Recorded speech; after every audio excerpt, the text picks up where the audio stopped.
30 years ago, mortgage lenders were throwing mortgages at you. You basically just had to sign to say you were still alive and they gave you the money. Everyone's story counts. Everyone's journey is valid. Cash flow was never really at the forefront of my brain until I quit my job and then realised that wage wasn't going to keep coming in. I think if you have different standards, sometimes it can be quite frustrating. Well, who am I to speak about my journey when actually so many other people seem to be doing better than me? You don't know how honest people are being as well a lot of the time. Yeah. Why is everyone talking about property like it's a fashionable and... like an ego boost, I think, a lot of the time. It's just a learning process, isn't it, through the years? Listen more than you talk and make sure that the other person is having a really good experience.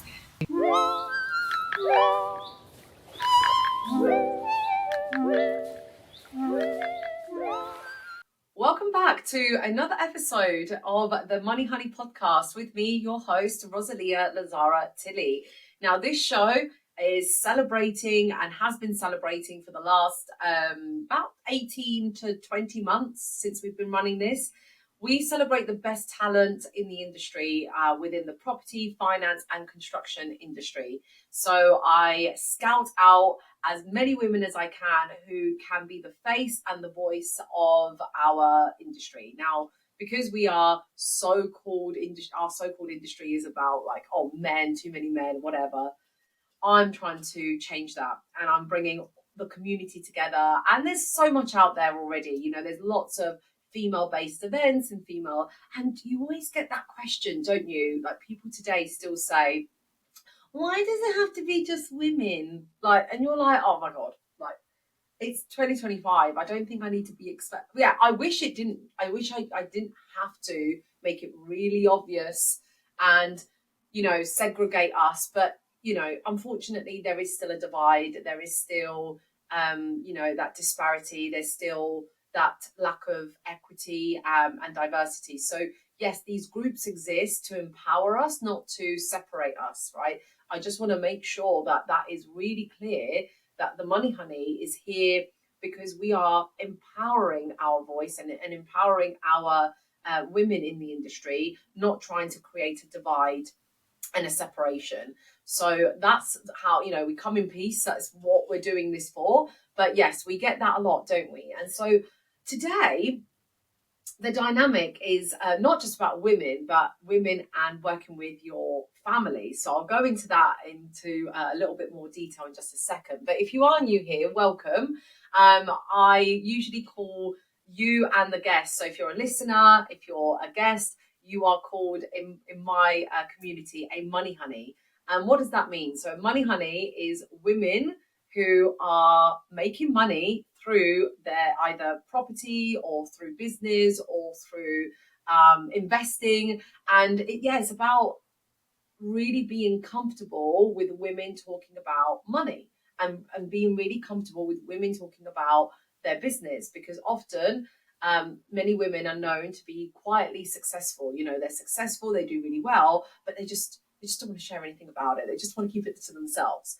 And I want to break that, because if you keep it to yourself and you're doing a phenomenal job, then that's actually quite selfish, you know?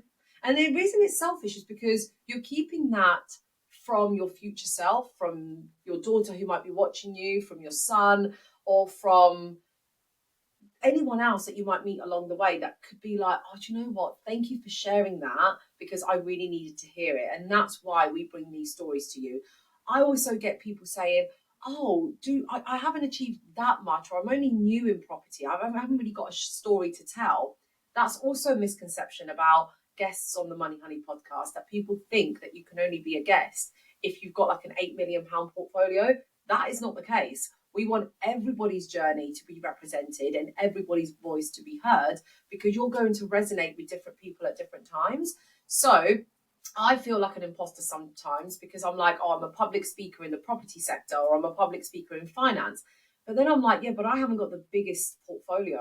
I haven't got a portfolio yet at all, to be honest, if I'm completely honest with you. So it feels really, I get it, you know, it feels like, well, who am I to speak about my journey when actually so many other people seem to be doing better than me? So that's not what this place is. Everyone's story counts. Everyone's journey is valid. And that is what we're going to respect. So if you're a listener and you're a money honey, what we, as a listener, it's your responsibility to, give love and support to the people who have taken their time to actually be here and share their voice. So that's really important. So if you're new, please do remember to subscribe so that you can keep up to date. You can ring the bell, you can click the bell and make sure that you are up to date with every single episode every week that we release every Friday. So you can end your week on a high. That's why we love a Friday, and we record these on a Friday as well. So yeah, let's get stuck into today's episode. So today I'm joined by a mother-daughter duet. Okay, so we've got a power couple, but usually power couples are like husband and wife. But no, I've had a couple now of mother-daughter businesses, mother-daughter collabs. And so I'm very, very excited about this because I was just telling them offline that my mother and I were talking about property last night and this deal that we're assessing. And boy, did she get the Pinot Grigio out. She started having a sip of her little white wine. And I was like, Mum, like, this conversation's over. Like, literally, it had to be shut down because it was getting very heated. So I'm very excited to see the lovely couple here today, the mother-daughter duo, that is Becky and Debbie. And they're going to be talking to us about their journey into property and how they formed this wonderful business. The mother, Debbie, came from a construction background. So I wonder if mothers do really know more, when it comes to, mothers always know best. But having a mother, to have a mother that actually is from construction, okay, that would be an interesting dynamic to see. But Becky came from the animal industry, actually. She had a job as a dog groomer, I believe, and then came and joined the family business of property. So let's just see how it's gone, shall we? Let's invite them on the show. Debbie, Becky, are you there? How are you doing? Yeah, here. Thank you very much. Yes.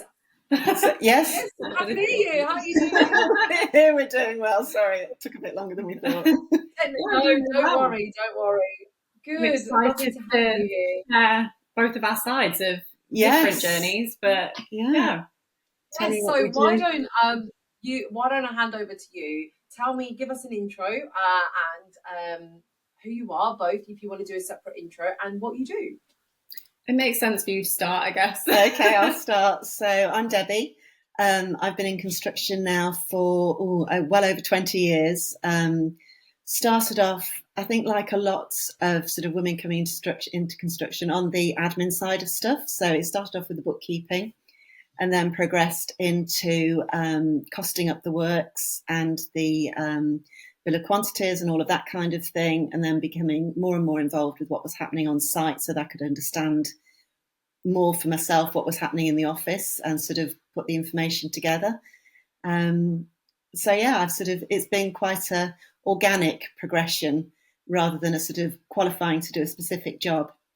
I've kind of rolled through and sort of learnt things as I've gone along. So trial and terror, as it were, in some cases. Oh, wow.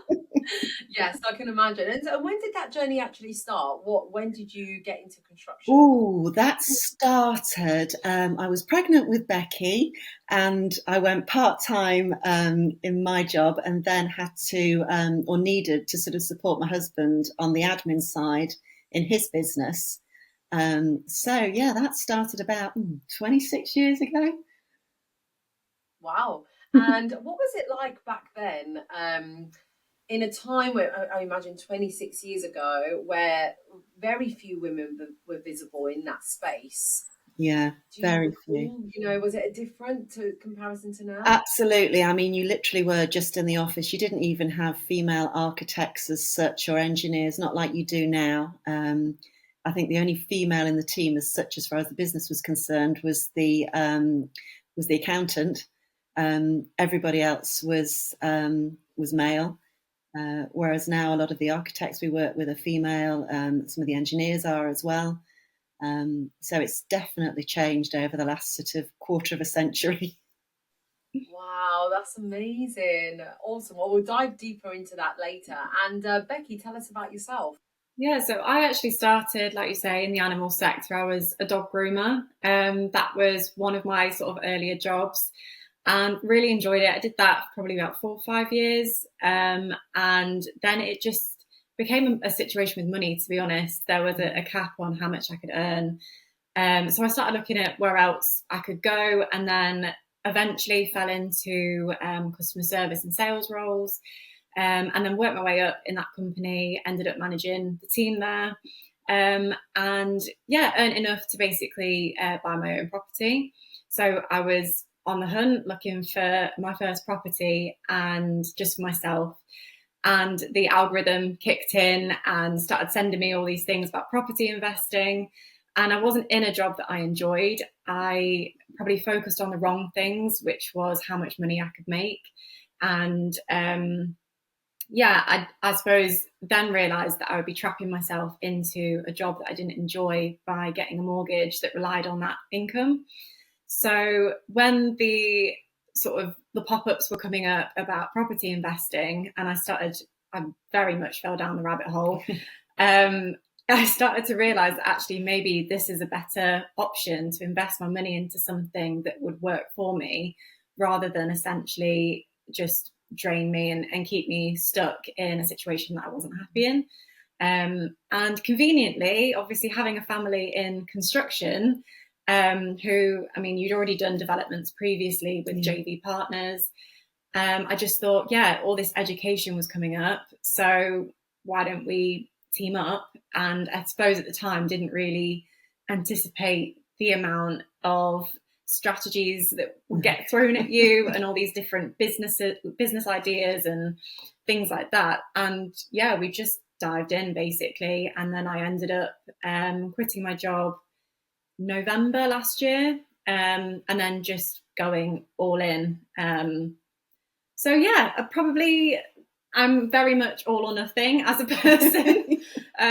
Not always the wisest move, but I found it really difficult to commit fully to the job that I was in, as well as commit to the business. And like I said, I really wasn't happy with what I was doing and the company that I was in. So it was just draining my energy. And then, we went from there, developed a letting agency. And then obviously we've still got the construction company, and then moving on to hopefully future developments. So there's a reason they say burn your bridges, isn't there? So you certainly burn your bridges, and there's no going back. They were burned. Yes, I love that. Shut the back door, as they say as well. That's it. You're in now, and you're fully committed. So what is your strategy then when you say more developments and stuff? What do you guys actually do in property? We predominantly build for clients. So in the past, we have done work with JV partners. We got our fingers quite badly burned in 2008, like a lot of developers did. We were in the middle of doing our biggest project, which was 58 apartments at the time, when the bubble well and truly burst. So we were left scrambling around trying to get sort of deposit monies in, and obviously interest rates went sky high, and we were up to our necks in bridging.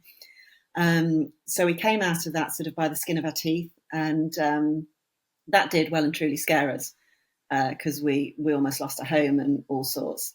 So we then sort of switched to building for clients.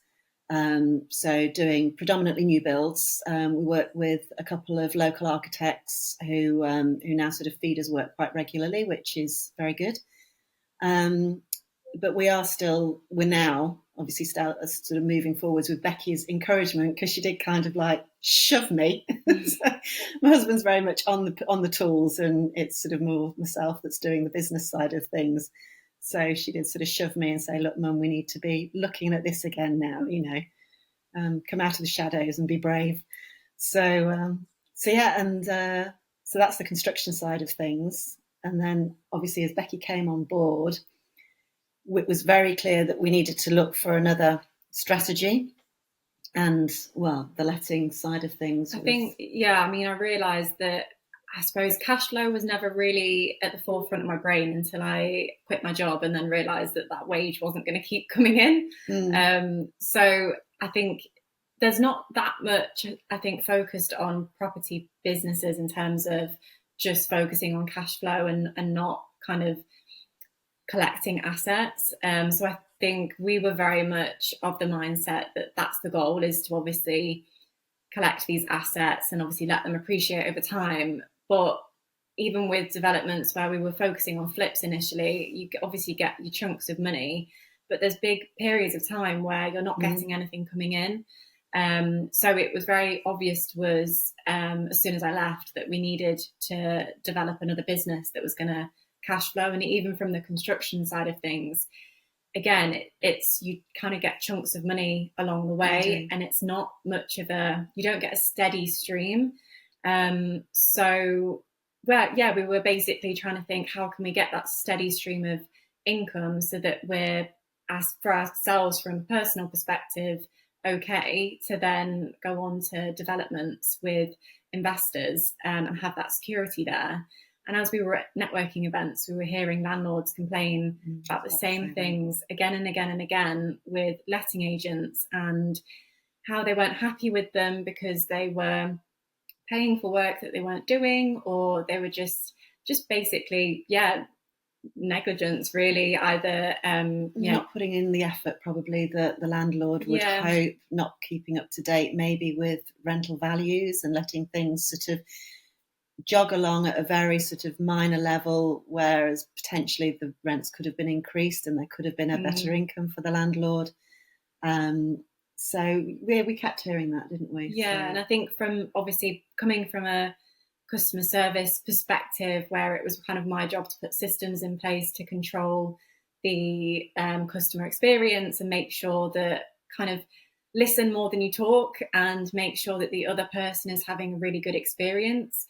I suppose that brain kind of kicked in again, and we thought there's such an easy solution to all of these problems, and we can do this better. So that's when we started Amherst Lettings. And that's basically been our main focus, along with the construction company, really. Yeah. Wow, fantastic. Are you doing lettings in a certain area, or is it national? Or yeah, so it's Nottinghamshire, Leicestershire, and Lincolnshire. We live in quite a rural area, so those are kind of our local areas.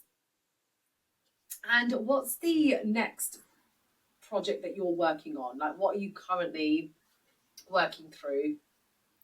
You've got the construction from the construction side of things. I guess because it sounds like it's pretty settled and quite set. So what else are you doing with your time or your creative energy? Like, what else are you trying to build at the moment? So from the construction side of things, we're building for a client at the moment. We've got an eco type house that we're building, which is a SIP structure, which is structural insulated panels.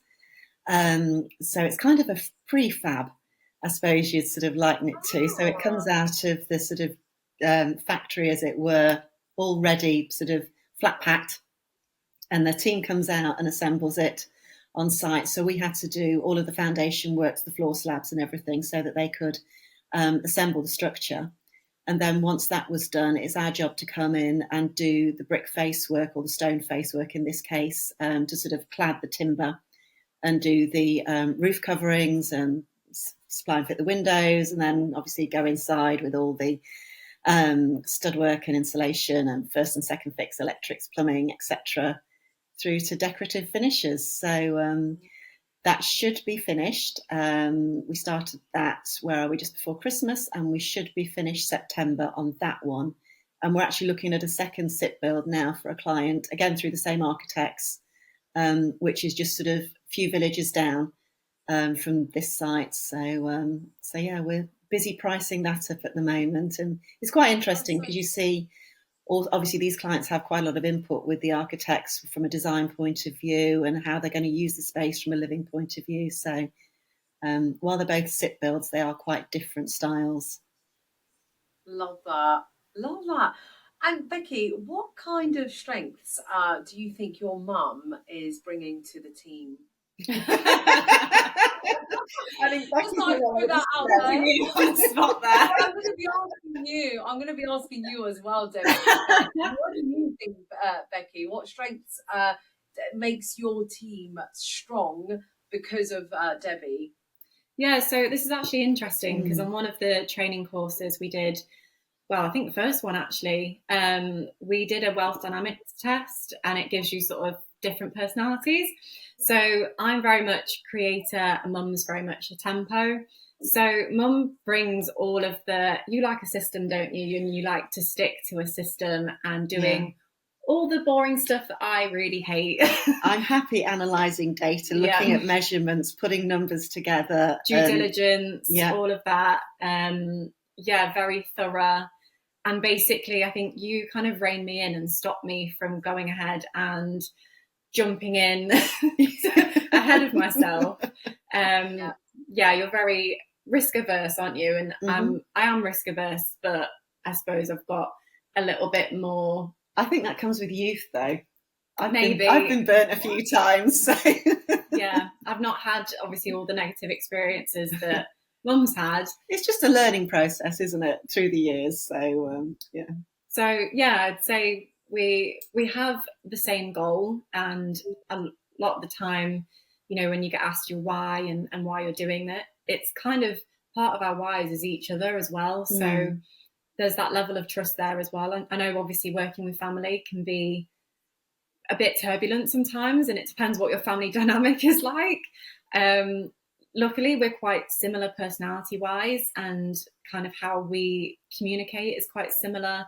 And obviously we share the same goal as well. So we understand that we bring different areas of expertise, and then we can kind of communicate that well together. So I think we're both perfectionists in our areas, which helps, because I think if you have different standards, sometimes it can be quite frustrating.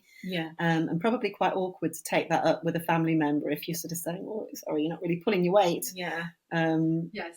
So Now, my mum's going to kill me if she hears this podcast that I said that our conversation. She'll be like, "Well, I thought it was a great conversation." Because I think she will. And it was, to be fair, it was. It's just like, my mum's built her portfolio in a very traditional way, very safe, and you know how like you hear, and I know it's on me because I'm hearing like, don't leave any money in the deal, and don't, all money out, and da da da. And she's like, what are you like, because she realized she's a realist, and she's like, she understands how sometimes a smart, sensible, normal deal is better than a sexy one that takes you ages to kind of think, so that was the conflict. It was like, but I want all this, like I'm looking for that unicorn, and she's just trying to do it the safe way. She's like, just put your money in this house, keep it for a bit, get the rental income coming in. This is what we've been doing for 25 years. And I'm like, yeah, but I could make that in 6 months. And she's like, yeah, great. Okay, fine. So I guess I just have to prove it first, right? A lot of that as well, I think, is social media, and you're not as present on social media as me. So obviously you see everyone posting about all these unicorn deals, and you don't know how honest people are being as well a lot of the time. And I think you've got to take things with a pinch of salt. And sometimes I find it difficult personally to stay focused on my own path sometimes, because I do all of the social media marketing, and obviously you need to do that to get yourself out there and get in front of people and get these opportunities, but at the same time to not absorb everyone else's journeys as well. Yeah, and that's what I'm finding hard in property. Is like, since I've become laser focused on it, because I've been predominantly in the mortgage world, so on the other side of the property market where we're financing the deals, and that's been my background for 10 years. But now I'm on this side of the fence where I'm still very much involved in the finance aspect, with all my clients being, finance advisors or mortgage brokers or lenders. And so I keep my hand in that mortgage market. But then on the property side, you see a lot of, like, my parents, maybe just much like Debbie, actually, where they was like, I just work in construction. Like, that's what I've done, right? You didn't post about it. You weren't like, women in construction, everyone. Like, you weren't like stating, like, it was, do you know what I mean? Like, my mum's like, why is everyone so, like, my mum and dad and my granddad have always invested in property, but they've never even said it as like, you go to the pub. He wasn't like, yeah, I work in a factory and I'm a property investor, owner of a £2 million portfolio. And he's not using that, or wasn't using that. Neither is my mum. Everyone's like, why is everyone talking about property like it's a fashionable, and I don't know, like, I don't know how like to an ego explain boost, I think, a lot of the it. time. Yeah. It's £10 million portfolio, but it could be leveraged up to the high hills. And you don't It's say 10 that million bit. with the mortgage. Yeah. And so my mum's like, but why is everyone talking about investing in property like they've invented the idea in the first place? She was like, I just put spare money, like equity or savings, into a house, into something that looks like a brick with roofs. And then that grew up in value, that grew in value. And then I remortgaged and bought another one. And then in the meantime, I'm earning the rental income. She was like, why are you all talking about BRR? Like, she was like, what does that even, So it's kind of hard to, see it as an industry and as a profession and as something that gets sold, that you're selling the dream, when really my parents have just always used it as a backup plan, as a pension plan, as an inheritance plan to, leave their kids with something. So Debbie, to you as mother, given what you went through in 2008, right? Yeah. And you said you've been burned and everything. Have you ever tried to put Becky off when she finally woke up and saw everything on social media? And then you were like, no, or were you like, yes, how did you feel when she was like, let's pick this back up, Mum? And you're like, Yeah, I was thrilled. I was thrilled. oh, great. So, I mean, to have her on board and have somebody of the same mindset to work with was great, to have somebody to bounce off team-wise. And as you say, that there is money to be made in property. The industry has changed massively. I mean, 30 years ago, mortgage lenders were throwing mortgages at you. You basically just had to sign to say you were still alive and they gave you the money. It really was that easy. I mean, it's true. It's so true. Yeah, just breathe. If you're still breathing, yeah, you can have a mortgage. And you could self-certify if you were self-employed. You basically just signed to say, yeah, I can afford this, and the money was there. Obviously, it's a lot stricter now and a lot more difficult, and there's obviously so many more regulations and things from being a landlord, and rightly so, because there was, a lot of poor properties out there that needed improving, and still do. I was thrilled when Becky came on board and I could see the opportunity. And from a very selfish point of view, I'm thinking about my old age and when she's going to support me. Yeah, no pressure. I don't think you're there yet, Debbie. Come on, I can't believe you've just said that. But obviously, at some point, I'm at the age. Like, does that come up, Becky, at all? Like, where I'm at the age of like starting and building and scaling, whereas like my mum's like, but she's probably trying to figure out how can I work less, do less, but just enjoy the fruits of my labour. Does that come up as a clash when you're at your age? Something I've definitely got from Mum is my work ethic, because I think I've grown up with it, and seeing like Mum be self-employed through most of my childhood, you go through the trenches, and I definitely grew up witnessing that. So I don't think your work ethic and your want for work has really changed at all with it, but there's definitely that time pressure of, at some point you do obviously want to enjoy. It would be nice to not have to work, quite a lot of hours. She's not there yet, but she's like, eventually, Roz, I would like to. There. Yeah, definitely. And obviously, from my perspective, another sort of, I guess, reason that I don't know, the penny just dropped, I think, when I was in a corporate job and I was thinking, God, is this really it? Because what happens if I have kids? Then what? Because if I can't go back into this job and everything relies on this income, then what do I do? And it seemed so scary to me. And it's funny because people think that what we're doing with being self-employed is the risky option. But to me, it was kind of the other way around, because you're in control of it, aren't you? Yeah. You're in control of how much work you put in. And if you work hard enough, you will get there. So whereas when you're employed, you can be working all the hours, and depending on the role you're in, you might never get any further. So, and your employer will just go, thanks very much. Yeah, so it actually might go backwards, because if you've been there, let's say 20 or 30 years, by the time you are now at a stage in your life, maybe you're 50 now, you're now might be losing a job in your 50s and trying to go and find another one, but you're not 25 anymore, entering a workplace where you're going to be giving them your next best 20 years. You know, you're at 50 now. It's quite scary. Absolutely. Definitely. And I think as well, obviously, with you've got AI coming in, that's just can do so much for you. If you think, quite exciting, isn't it? In the future, how many jobs are actually going to be lost though from that? If you're in a certain area, you know, with, for example, customer service, how many of that is going to get turned into AI chatbots? And you know, you don't need to pay people anymore.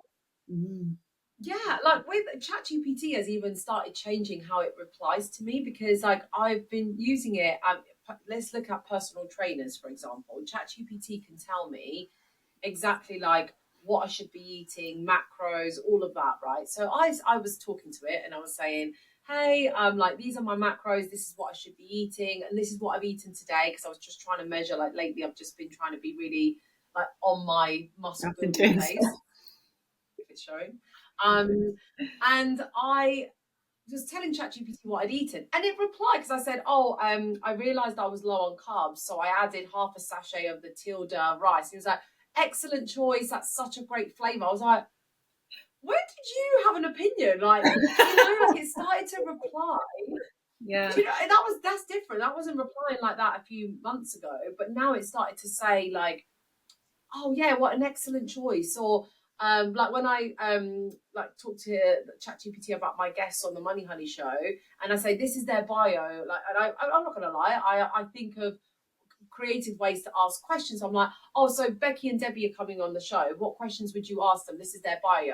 He then, or she, or it, whatever, replies with things like, oh wow, you know, Debbie really has gone through a journey, hasn't she? Like as if it understands your emotion of like what happened to you in 2008, and that's becoming more apparent now. Isn't that strange? Yeah, I don't think they can build houses yet, so I think you're all right, Debbie. Well, this is what I mean. Exactly. AI is amazing for, I think, entrepreneurs when you are on the other side of the fence and you then don't need to pay people to, you know, you can leverage jobs without paying someone to do it, and you just pay this AI system. But obviously there is a certain element, like, you know, the labour and the manual jobs that aren't going to go away. No, and I think you do still need the human connection, because, I mean, we've seen so many systems recently, haven't we, where they can sort of, you know, sort of find deals and things like that and analyse deals and stuff. But at the end of the day, you've still got to go out there and speak to the agent or speak to the vendor. There's still got to be that human connection. And if they don't like you, they won't want to deal with you. So you still do need that human-to-human connection. So I think it's my estate agents at the moment. Yeah. So it's a great tool, I think, and it's fantastic at speeding things up. Okay.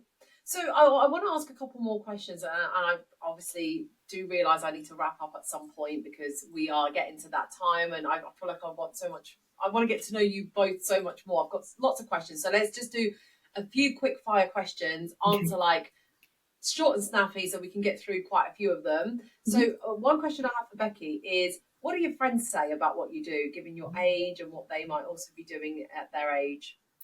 They absolutely love it. They are really supportive. I think it took them a bit of time to understand, but when I hear them talk about me to other people, they just sound really proud. So yeah, no, they're amazing. They're really good. Oh, I love that. Okay. And where's the father? Where's your husband, Debbie, in all this? I thought he was... Well, I hope he's working. He better be working. He should be on a roof right now. Okay, fine. He's on a roof, but surely he's supposed to be part of this Money Honey conversation. Did you not invite him because you thought it was just girls? No, he needs to be working. I'm sorry, but he's not an upfront, like, face-to-face. He's not. You'll struggle to get a photo of him, let alone anything else.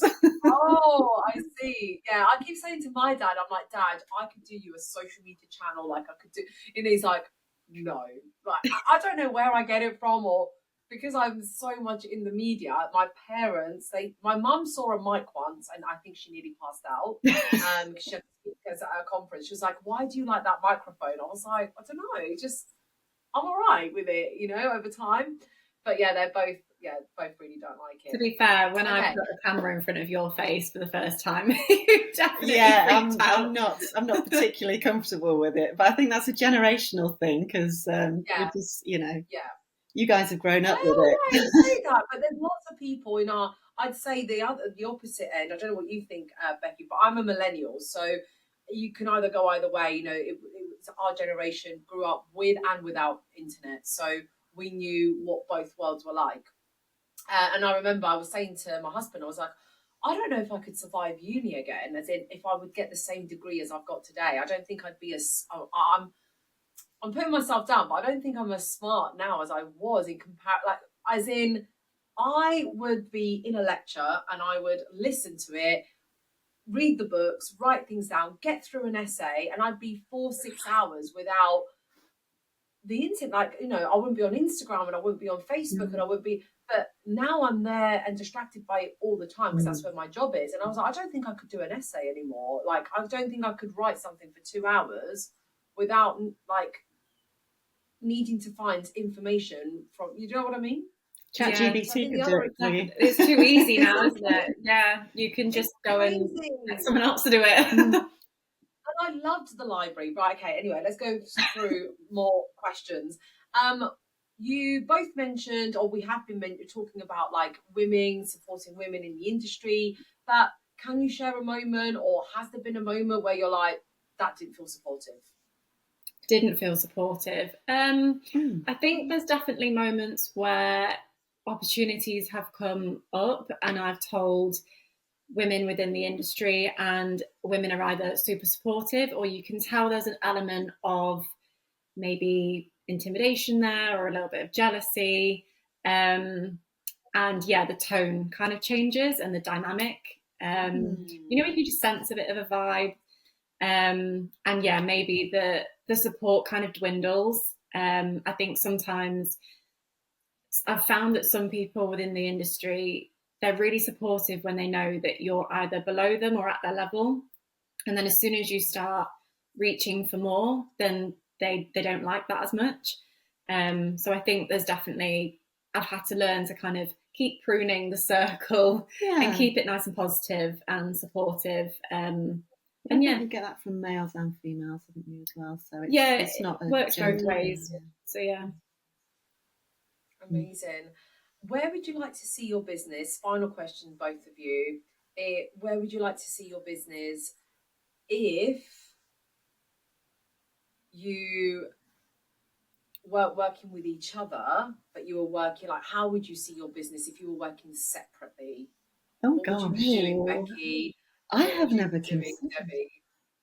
Do you know what? I think if I had a business without Mum, it would be absolute chaos. There would be no organisation, no systems.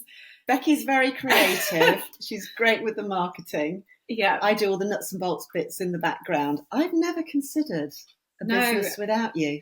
I mean, I'm sure you have got obviously other. Sorry, I'm not trying to separate you, please, by the end of the show. To stick together. But I just think, what would that look like on your own? I honestly think the same thing, or? It would. To be fair, I probably wouldn't have thought to go into the lettings without Mum's input.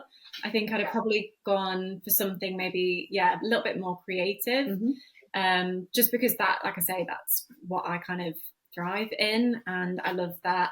I'm very artistic, and that's very much what I did at school and all that kind of stuff. So I lean into that more.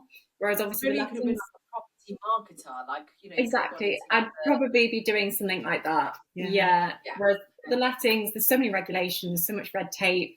I would probably still do that side of things, but probably on a lot lower key. It would probably be a lot smaller and probably quite scared to market. Yes.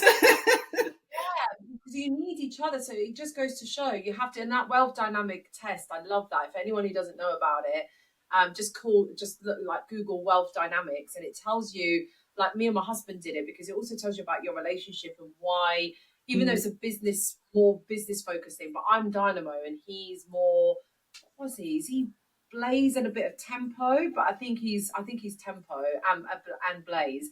But yeah, it just goes to show how, like, you know, those two things complement each other, because when we're looking at property deals and we're analysing deals, he's very much in the nitty gritty of like looking at the data and the, you know, the finances around it.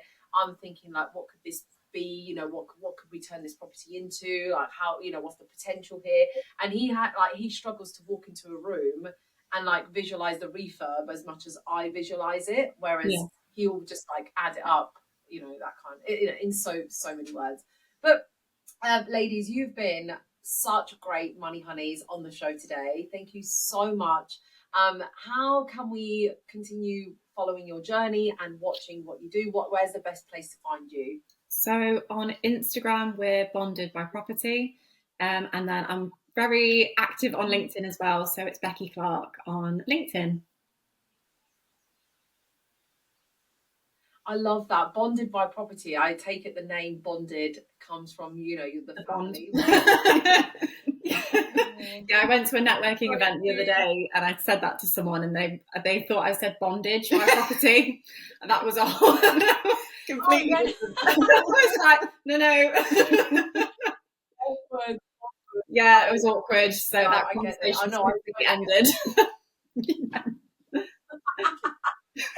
Well, look, thank you for being here with me today. It's been great getting to know you. Thank you for everyone else tuning in and listening. If you enjoyed this conversation, as always, please give it a thumbs up, share it.